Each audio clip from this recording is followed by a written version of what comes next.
Hi, hello, welcome. Welcome back to another Onkruid video. Welcome back to the long-awaited return of our little series about the gift of therapy by Yalom. Tip 26 is a bit of a short one. 3 kinds of therapists self-disclosure. It's kind of an introductory tip towards the next chapters. Therapists should not be a blank slate, as we saw in the last episode. They should be real and present authentically in the therapeutic relationship. A part of that is revealing some of this presence, some of this them really being there in self-disclosure, but self-disclosure is actually a group of behaviors according to Yalom, and there's 3 main types. There is self-disclosure about the therapeutic technique, there is self-disclosure about the feeling in the here and now, and there is also self-disclosure about the private life of the therapist. And that's it. That's this tip really. So this video is a bit lackluster, but I want to keep the format the same. So see you in the next one. My own thoughts. I think it's an important realization to make, because I think that more often than not, wrongfully so,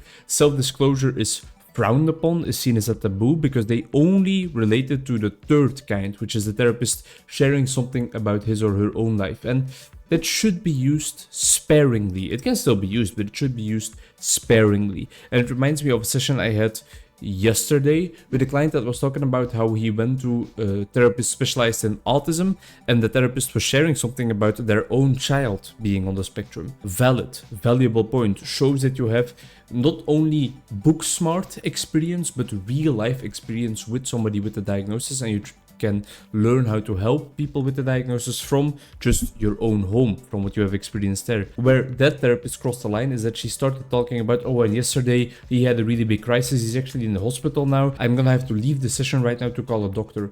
That's weird, unprofessional. Cancel the session, please, if something happens in your personal life like that. It's a helpful technique when used correctly, and let's see what Yalom has to say about it in the next 3 tips, the next 3 videos as well then. Bye bye.